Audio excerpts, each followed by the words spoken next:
Pernahkah kamu membayangkan seorang manusia yang menyentuh apapun dengan tangannya, lalu Allah mengalirkan rezeki tanpa putus?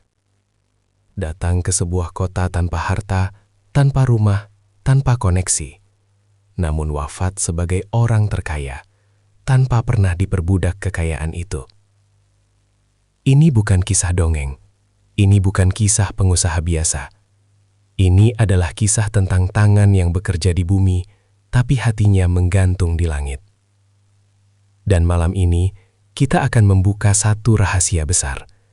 Mengapa tangan Abdurrahman bin Auf selalu membawa keberkahan? Assalamualaikum warahmatullahi wabarakatuh. Sahabat Cakis yang dirahmati Allah, selamat datang kembali di channel Cakis. Ruang perenungan, kisah, dan hikmah yang tidak sekadar diceritakan, tetapi dirasakan sampai ke dalam hati. Sebelum kita masuk ke kisah malam ini, izinkan kami menyapa kalian semua. Silahkan tulis di kolom komentar, di mana kamu menonton dari kota mana, agar doa kami mengalir dari sini, untuk kotamu, keluargamu, dan seluruh niat baik yang kamu simpan dalam diam. Ya Allah, jika malam ini ada yang menonton dalam keadaan lelah, lapangkan dadanya. Jika ada yang sedang sempit rezekinya, bukakan pintu yang tak disangka-sangka. Dan jika ada yang sedang kehilangan arah, temukan kembali cahayamu lewat kisah ini. Karena malam ini, kita tidak hanya akan mendengar cerita. Kita akan belajar tentang rezeki, kejujuran, dan tangan yang tak pernah kotor oleh dunia. Abdurrahman bin Auf hijrah ke Madinah tanpa membawa apapun. Tidak ada unta syarat muatan yang mengiringinya, tidak ada emas yang disembunyikan di balik kain, tidak pula ada rumah yang menunggu untuk ditinggali. Ia melangkah meninggalkan Mekah seperti seseorang yang baru saja dilepaskan dari dunia lamanya. Kosong di tangan, namun penuh di dada. Kota yang ia tinggalkan adalah kota tempat ia pernah berdagang, memiliki relasi, dan mengenal seluk-beluk pasar. Namun demi satu kalimat iman, semua itu ia relakan. Hijrah bukan sekadar perpindahan tempat, melainkan pemutusan total dari rasa aman dunia. Debu Madinah menyambut langkahnya. Kota itu berbeda. Udara, wajah-wajah, dan ritmenya asing. Di sanalah ia berdiri sebagai seorang pendatang, tanpa status, tanpa harta, tanpa jaminan hari esok. Jika manusia biasa berada di posisinya, mungkin yang muncul adalah kecemasan. Tapi di wajah Abdurrahman, yang tampak justru ketenangan yang aneh. Tenang yang lahir dari keyakinan bahwa Allah tidak pernah menyia-nyiakan orang yang melangkah karenanya. Rasulullah Shallallahu Alaihi Wasallam mempersaudarakan kaum Muhajirin dan Ansor. Abdurrahman dipersaudarakan dengan Sa'ad bin Robi, seorang Ansor yang kaya dan dermawan. Sa'ad menyambutnya bukan dengan basa-basi, melainkan dengan ketulusan yang nyaris tak masuk akal bagi logika dunia. Ia menawarkan setengah hartanya, bahkan siap menceraikan salah satu istrinya, agar Abdurrahman dapat menikahinya setelah masa iddah. Bayangkan momen itu. Seorang pendatang miskin ditawari solusi instan menuju kenyamanan. Hidup yang langsung lapang tanpa harus bersusah payah. Namun di titik inilah keajaiban pertama dari kisah Abdurrahman bin Auf mulai tampak. Bukan keajaiban harta, melainkan keajaiban sikap batin. Ia menolak dengan sopan, tanpa merendahkan, tanpa merasa lebih suci. Penolakannya bukan karena sombong, bukan pula karena curiga. Ia hanya tidak ingin imannya berdiri di atas pemberian manusia jika ia masih sanggup berusaha dengan tangannya sendiri. Dalam dadanya, ada satu prinsip yang tak tergoyahkan. Rezeki yang paling bersih adalah yang lahir dari kerja jujur. Saat itulah ia mengucapkan kalimat sederhana. Kalimat yang kelak menggema sepanjang sejarah Islam. Tunjukkan aku di mana pasar. Tidak ada pidato panjang. Tidak ada drama. Hanya satu permintaan. Pasar. Pasar bagi Abdurrahman bukan sekedar tempat jual beli. Pasar adalah ruang ujian. Di sanalah kejujuran diuji, kesabaran ditempa, dan niat disaring. Ia tahu betul kerasnya dunia perdagangan. Ia paham bahwa pasar bisa menjadi ladang pahala, tapi juga jurang kehancuran. Dan ia memilih masuk ke sana dengan kesadaran penuh, seolah berkata dalam diam, "Ya Allah, saksikanlah, aku akan bekerja tanpa melupakanmu." Hari-hari awalnya tidak mudah. Ia memulai dari hal paling kecil. Tidak ada modal besar. Hanya kemampuan membaca peluang, kejujuran dalam timbangan, dan lisan yang dijaga dari sumpah palsu. Kadang untungnya hanya cukup untuk makan sehari. Kadang ia pulang dengan tangan nyaris kosong. Namun tidak pernah sekalipun ia mengeluh. Karena baginya, yang terpenting bukan seberapa banyak yang didapat hari ini, melainkan apakah Allah ridho pada cara ia mendapatkannya. Disinilah bagian pertama dari kisah ini seharusnya membuat kita terdiam. Karena Abdurrahman bin Auf mengajarkan sesuatu yang sering kita lupakan, bahwa kemiskinan bukan aib dan kekayaan bukan tujuan. Yang menjadi soal adalah bagaimana hati kita berdiri ketika dunia belum berpihak. Dan di Madinah, sebagai seorang hijrah yang tidak membawa apa-apa, Abdurrahman bin Auf sedang memulai satu perjalanan sunyi. Perjalanan yang kelak membuktikan bahwa tangan yang jujur, jika digerakkan oleh iman, bisa mengubah takdir tanpa harus menggadaikan akhirat. Kalimat itu diucapkan tanpa nada tinggi, tanpa gestur meyakinkan, bahkan nyaris tanpa emosi. Namun siapa sangka, dari lisan seorang pendatang yang tak memiliki apa-apa, lahirlah satu kalimat yang kelak mengubah arah sejarah hidupnya. Tunjukkan aku di mana pasar. Bagi kebanyakan orang, kalimat itu terdengar biasa, terlalu sederhana untuk disebut keputusan besar. Namun bagi Abdurrahman bin Auf, itulah pernyataan perang terhadap ketergantungan dunia. Ia baru saja ditawari hidup yang mapan, rumah, harta, kenyamanan instan, dan semuanya halal. Tak ada dosa dalam menerima, tak ada celah dalam mengambil, namun justru disitulah ujiannya. Abdurrahman tahu, ada jebakan halus yang sering luput disadari manusia. Saat tangan belum bekerja, tapi hati sudah merasa memiliki. Saat hidup terasa aman, namun iman pelan-pelan menjadi penumpang. Ia tidak ingin hijrahnya berhenti pada perubahan alamat. Ia ingin hijrah itu mengakar sampai ke cara mencari makan. Maka ia melangkah menuju pasar Madinah, sebuah tempat yang riuh, keras, penuh tawar-menawar, dan tak mengenal belas kasihan. Pasar bukan ruang yang ramah bagi pendatang tanpa modal. Pasar tidak peduli pada latar belakang, tidak mengenal kasihan, dan hanya menghormati satu hal, ketekunan. Hari pertamanya di sana hampir tak terlihat. Ia bukan siapa-siapa. Tak ada yang menoleh, tak ada yang mengenal. Ia memulai dari pinggir, mengamati, belajar, menawarkan jasa kecil. Kadang hanya membantu mengangkat barang. Kadang ikut menjualkan dagangan orang lain dengan keuntungan yang nyaris tak terasa. Namun, satu hal yang tak pernah ia kompromikan, kejujuran.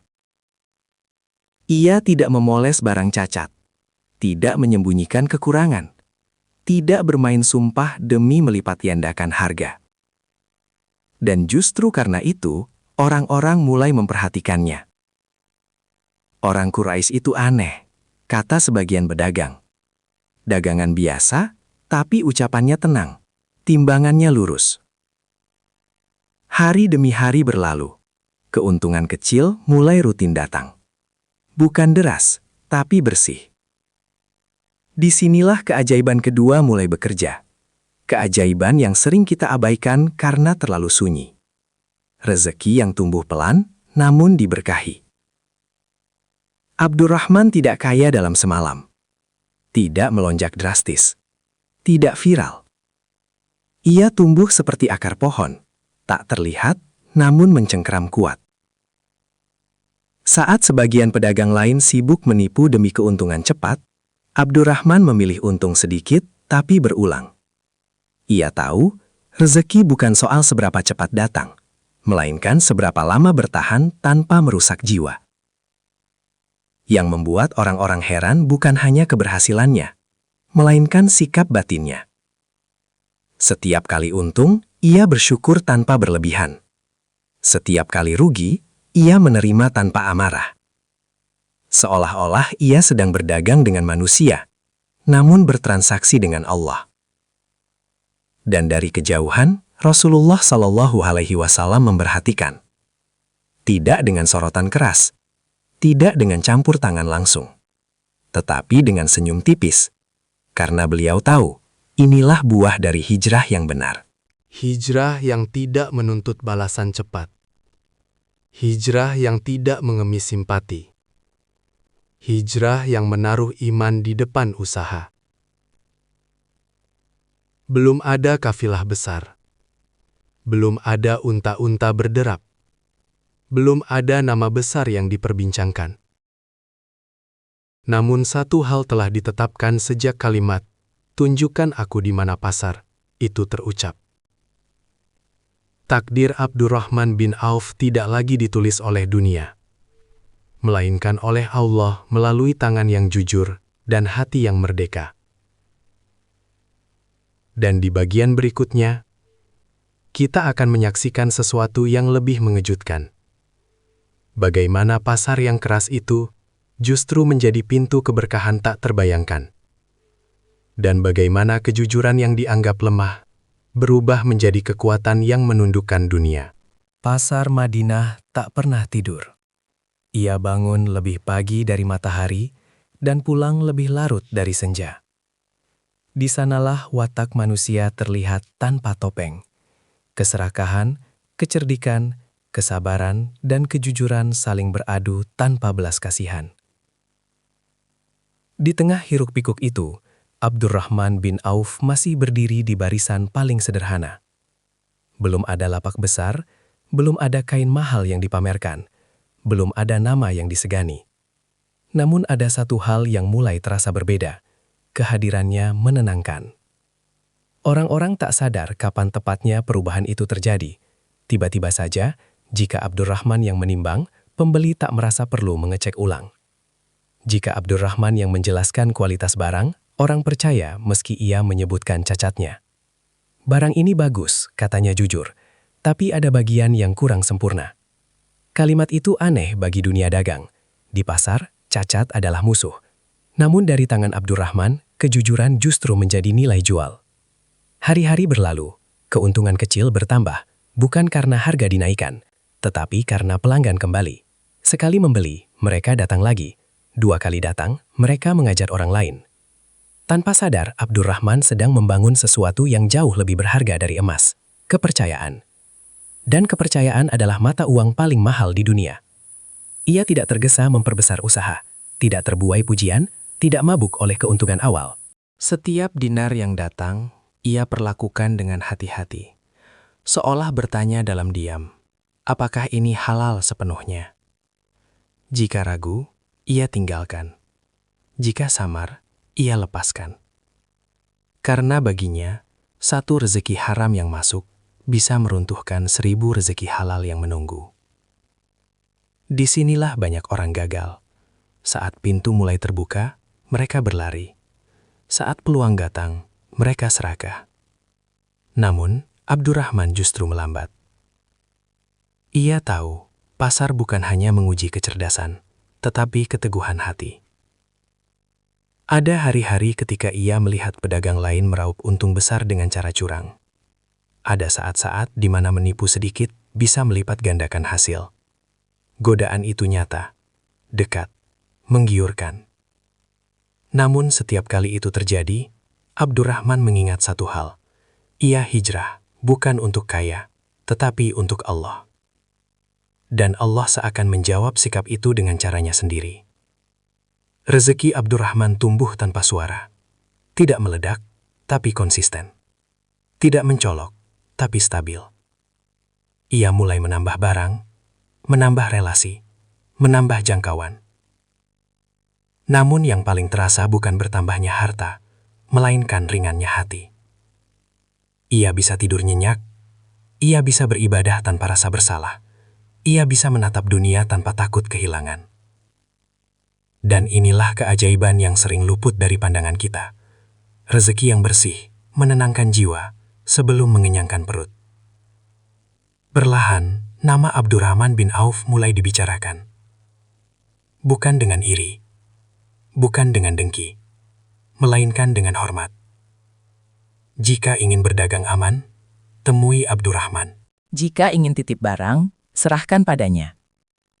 Ia menjadi rujukan, bukan karena kekuasaan, tetapi karena integritas. Namun di balik semua itu, Abdurrahman tidak pernah merasa aman. Ia tidak berkata, "Aku sudah berhasil." Justru ia semakin waspada. Karena ia tahu, ujian paling berbahaya bukan saat tangan kosong, melainkan saat tangan mulai penuh. Dan tanpa disadari banyak orang, Allah sedang menyiapkan sesuatu yang jauh lebih besar. Sebuah kelimpahan yang bukan hanya akan menguji kejujuran Abdurrahman, tetapi juga kesuhudan hatinya. Pasar yang dulu ia masuki sebagai orang tak dikenal, sebentar lagi akan menjadi saksi bahwa tangan yang jujur, jika terus dijaga, bisa menjadi tangan yang mengguncang dunia, tanpa kehilangan akhirat. Dan di bagian berikutnya, kita akan memasuki fase yang lebih berat. Saat kekayaan benar-benar datang, dan Abdurrahman bin Auf harus memilih, menggenggam dunia atau tetap menggenggam Allah. Waktu berlalu tanpa aba-aba. Pasar yang dulu terasa asing, kini seperti halaman rumah. Nama Abdurrahman bin Auf tak lagi disebut dengan nada ragu, melainkan dengan hormat. Ia bukan lagi pedagang kecil di pinggir lapak. Ia telah menjadi poros kepercayaan. Dan pada suatu pagi, Madinah terbangun oleh suara yang berbeda.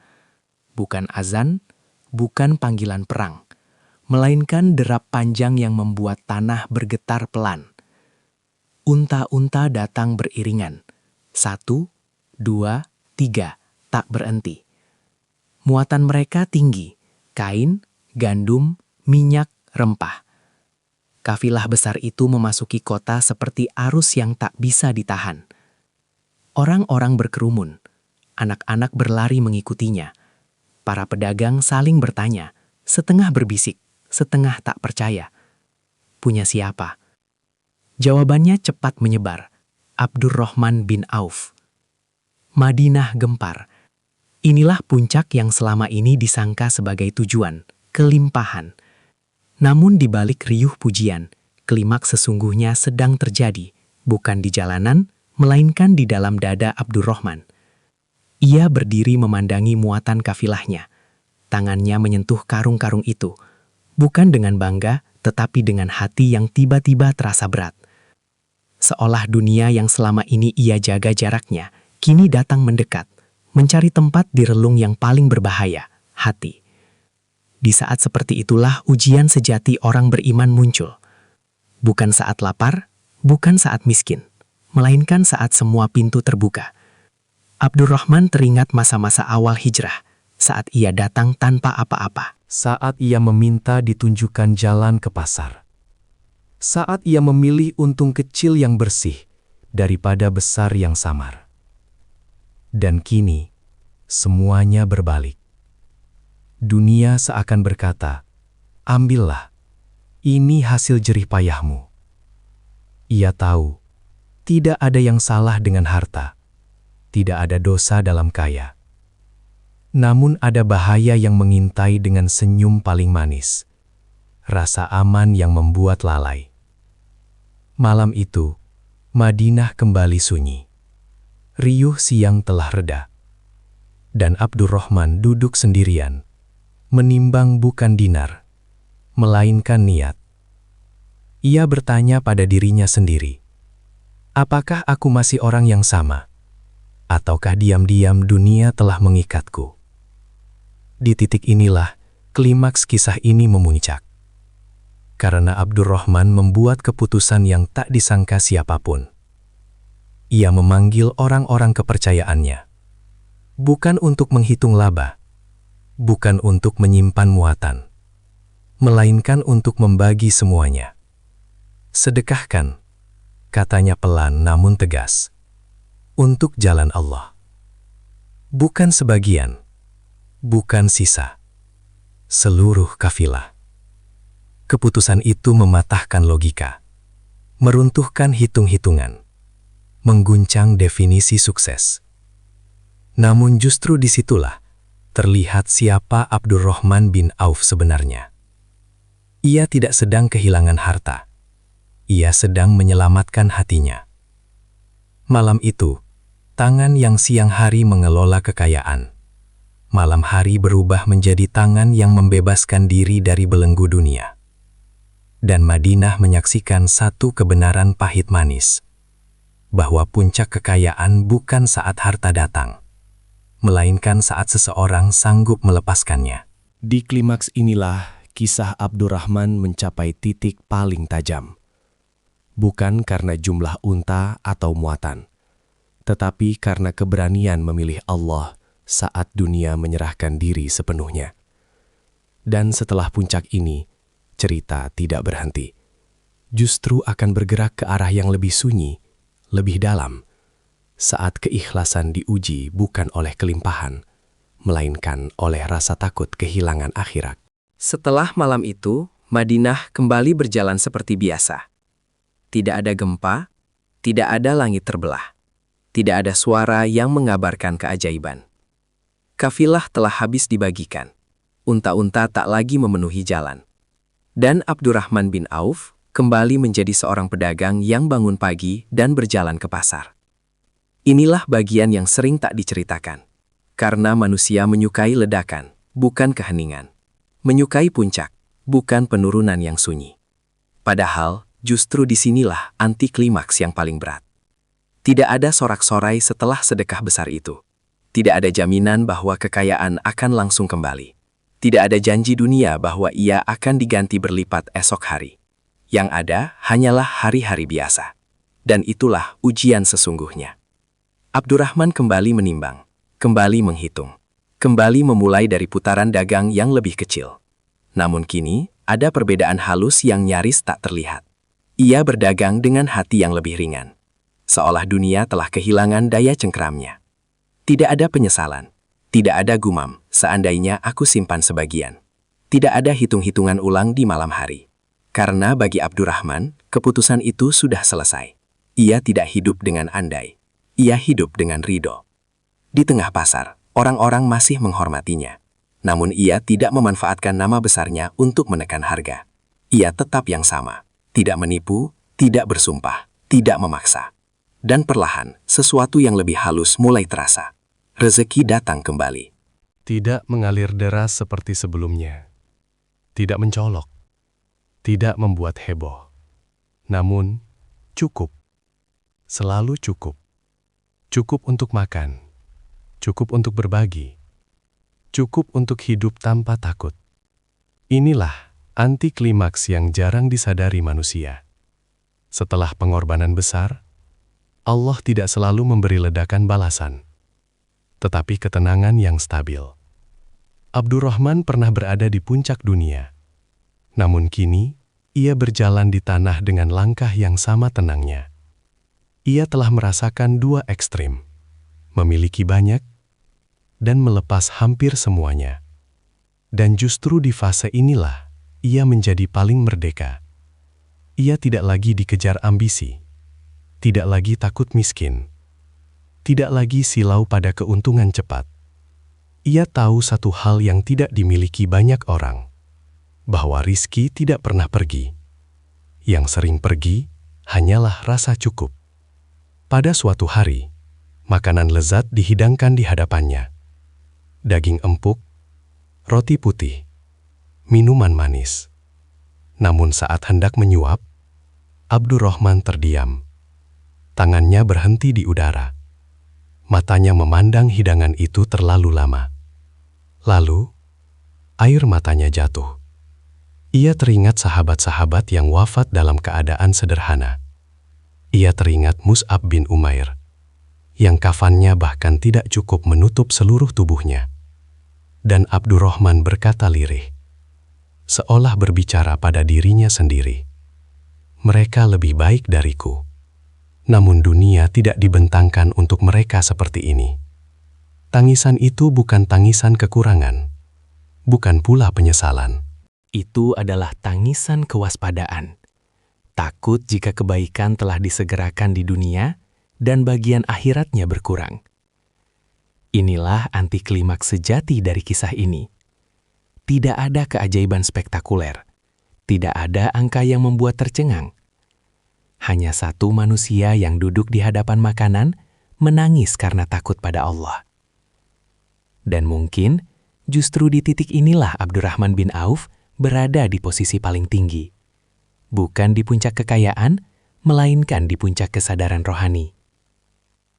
Karena setelah semua yang ia lewati, ia paham satu rahasia besar kehidupan, bahwa dunia tidak perlu ditaklukkan, cukup tidak dibiarkan menaklukkan hati. Dan dari keheningan inilah, kisah Abdurrahman akan bergerak menuju fase terakhir, bukan tentang apa yang ia miliki, melainkan apa yang ia tinggalkan untuk umat. Waktu tidak pernah berhenti. Pasar yang dulu riuh kini terasa lebih pelan bagi Abdurrahman bin Auf. Langkahnya tak lagi secepat masa muda. Tangannya yang dahulu cekatan menghitung dan menimbang, kini mulai bergetar halus saat memegang dinar. Ia telah melewati masa kekurangan. Ia telah melewati puncak kelimpahan. Ia telah melewati fase melepaskan segalanya. Namun ternyata ada satu ujian terakhir yang lebih sunyi. Ujian yang tidak datang dari pasar, tidak pula dari harta, melainkan dari usia. Tubuhnya melemah. Sahabat-sahabat seperjuangan satu persatu telah lebih dulu menghadap Allah. Nama-nama besar yang dulu duduk bersamanya, kini hanya tinggal kenangan. Dan di usia senjanya, Abdurrahman bin Auf tidak lagi sibuk memperluas usaha. Ia justru sibuk menghitung sesuatu yang berbeda, bukan keuntungan, melainkan amal. Di siang hari, ia masih mengurus hartanya dengan amanah. Namun malam-malam ia berubah. Lebih panjang, lebih sunyi, lebih basah oleh doa. Ia sering duduk sendiri, mengenang masa hijrah. Mengenang kalimat, tunjukkan aku di mana pasar. Mengenang kafilah yang pernah ia lepaskan. Dan kini, ia bertanya dalam hati, apakah semua itu diterima? Inilah anti klimaks yang tidak terlihat orang banyak. Di mata manusia, ia sukses. Hartanya besar, pengaruhnya luas. Namun di hadapan Allah, ia merasa kecil. Suatu hari, ia berkata kepada orang-orang terdekatnya, dengan suara yang pelan, hampir berbisik. Aku khawatir tertahan dari sahabat-sahabatku karena hartaku. Bukan takut miskin. Bukan takut kehilangan dunia. Ia takut tertahan dari derajat para sahabat yang lebih dahulu wafat dalam keadaan sederhana. Bayangkan itu. Seorang miliarder di zamannya. Takut karena terlalu banyak memberi. Takut karena merasa masih kurang. Ia tidak pernah merasa cukup dengan amalnya. Ia tidak pernah merasa aman dari hisab. Maka apa yang ia lakukan? Ia memperbanyak wasiat. Ia memastikan hartanya tidak menjadi beban di akhirat. Ia membagikan bagian besar untuk fakir miskin. Untuk para pejuang. Untuk keluarga para sahabat yang telah gugur. Ia tidak ingin meninggalkan dunia dengan genggaman penuh. Ia ingin pulang dengan tangan ringan. Di fase ini, tidak ada lagi kafilah dramatis. Tidak ada keputusan spektakuler yang mengguncang kota. Tidak ada adegan heroik. Yang ada hanyalah seorang lelaki tua. Yang pernah kaya. Pernah memberi. Pernah menangis di depan makanan. Kini duduk pelan. Menanti perjumpaan dengan Robnya. Dan justru disinilah anti klimaks yang paling dalam terjadi. Karena hidup Abdurrahman bin Auf tidak berakhir dengan ledakan kemuliaan. Tidak dengan parade pujian. Tidak dengan dramatisasi besar. Ia berakhir dalam ketenangan, dalam kewaspadaan, dalam rasa takut yang lembut kepada Allah. Tangannya yang dulu menjadi simbol keberkahan, perlahan berhenti bergerak. Namun sebelum itu, ia memastikan satu hal. Tidak ada harta yang menahannya di dunia, dan tidak ada dunia yang menahannya dari akhirat. Ia wafat bukan sebagai pedagang sukses, bukan sebagai pemilik kafilah terbesar. Ia wafat sebagai seorang hamba yang sepanjang hidupnya menjaga satu hal paling sulit. Agar dunia tetap di tangan dan tidak pernah naik ke hati. Dan mungkin, itulah keajaiban terbesar dari tangan Abdurrahman bin Auf. Bukan karena apa yang ia sentuh menjadi emas, tetapi karena apa yang ia sentuh selalu mengarahkannya lebih dekat kepada Allah. Dan setelah semua ini, pertanyaan terakhir tersisa untuk kita. Jika dunia datang ke tangan kita, apakah kita akan menggenggamnya? Atau berani melepaskannya seperti Abdurrahman bin Auf? Ketika Abdurrahman bin Auf wafat, Madinah tidak dipenuhi sorak. Tidak ada arak-arakan kebesaran. Tidak pula cerita dramatis tentang harta terakhir yang ia genggam. Yang ada hanyalah keheningan penuh hormat. Orang-orang tahu, satu sosok besar telah pergi. Bukan besar karena kekayaannya, tetapi karena cara ia memperlakukan kekayaan itu. Harta Abdurrahman memang banyak. Sejarah mencatat, ia meninggalkan kekayaan yang jika dibagi, bisa menghidupi banyak keluarga. Namun yang membuat para sahabat terdiam bukan jumlahnya, melainkan kemana harta itu mengalir. Ia telah menyiapkan segalanya. Bagian untuk fakir miskin, bagian untuk para janda sahabat yang gugur, bagian untuk perjuangan umat. Seolah ia ingin memastikan bahwa setelah nafasnya berhenti, tangannya masih terus bekerja dalam bentuk manfaat yang tak putus. Inilah warisan sejati Abdurrahman bin Auf. Bukan bangunan, bukan nama besar, bukan cerita kemewahan, melainkan jejak keberkahan. Ia membuktikan bahwa seseorang bisa berada di pusat dunia tanpa menjadi budaknya. Bahwa seseorang bisa kaya tanpa kehilangan rasa takut kepada Allah. Dan yang paling menggetarkan adalah ini. Tak satu pun dari harta itu yang ia banggakan. Tak satu pun yang ia jadikan identitas. Abdurrahman tidak dikenal sebagai si kaya. Ia dikenal sebagai orang yang amanah. Orang yang jika diberi, tidak sombong. Jika kehilangan, tidak hancur. Di titik ini, kisahnya seperti berbalik arah. Dari awal kita mengikuti perjalanan seorang pedagang. Namun di akhir, kita sadar, ini bukan kisah tentang bisnis. Ini adalah kisah tentang kemerdekaan jiwa. Karena tidak semua orang miskin itu merdeka, dan tidak semua orang kaya itu terikat. Abdurrahman bin Auf adalah bukti langka bahwa manusia bisa berjalan di tengah dunia tanpa tenggelam di dalamnya. Ia telah pergi, namun pertanyaan yang ia tinggalkan masih hidup dan diam-diam mengetuk hati kita semua. Jika Allah mempercayakan dunia ke tanganmu, apakah dunia akan menguasai hatimu atau justru menjadi jalanmu menujunya? Dan di sanalah kisah ini berhenti, bukan dengan jawaban, tetapi dengan cermin, agar setiap kita bercermin pada diri sendiri. Kisah Abdurrahman bin Auf tidak ditutup dengan ledakan peristiwa, tidak dengan mukjizat yang membuat manusia ternganga, tidak pula dengan kejadian besar yang mengubah arah sejarah secara tiba-tiba. Ia berakhir dengan kesadaran yang pelan, namun menusuk. Seolah setelah seluruh perjalanan panjang itu, dari hijrah tanpa apa-apa, dari pasar yang keras, dari kekayaan yang datang dan dilepas, dari air mata di hadapan makanan, Abdurrahman tidak lagi ingin mengajarkan apapun lewat kata-kata. Ia memilih diam sebagai pelajaran. Diamnya seorang hamba yang telah memahami dunia. Diamnya seseorang yang tahu bahwa hidup bukan tentang seberapa banyak yang kita kumpulkan, tetapi apa yang kita bawa pulang. Di usia akhirnya, ia tidak sibuk dikenang, tidak sibuk memastikan namanya tertulis besar dalam sejarah. Ia sibuk memastikan satu hal yang paling penting, bahwa ketika ia berdiri di hadapan Allah, tidak ada harta yang menahannya, tidak ada dunia yang memberatkannya. Dan justru disitulah kisah ini berbalik arah, bukan lagi tentang Abdurrahman bin Auf, melainkan tentang kita. Karena setiap dari kita, pada level yang berbeda, sedang memegang dunia masing-masing.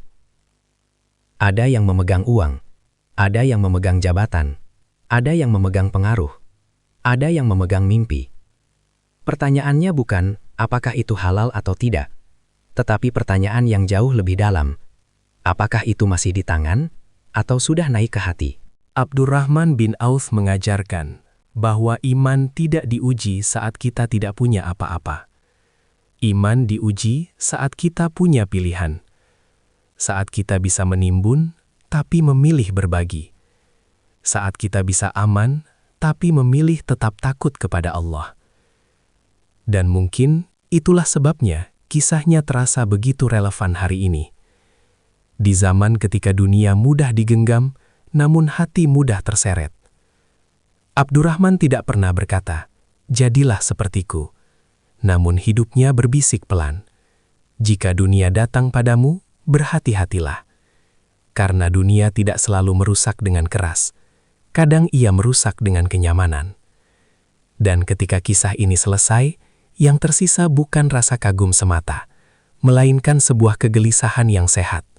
Kegelisahan yang membuat kita bertanya, jika suatu hari Allah mempercayakan lebih banyak dunia ke tangan kita, apakah kita akan semakin dekat kepadanya atau justru lupa arah pulang? Disitulah kisah Abdurrahman bin Auf benar-benar berakhir, bukan di makamnya, tetapi di hati siapapun yang mau merenung. Karena kisah para orang soleh tidak pernah selesai ketika diceritakan, ia baru benar-benar hidup ketika mengubah cara kita memandang dunia. Sahabat Cakis, kisah ini bukan tentang menjadi kaya, tetapi tentang bagaimana kita memegang dunia tanpa kehilangan Allah. Abdurrahman bin Auf mengajarkan kita satu hal sederhana namun berat.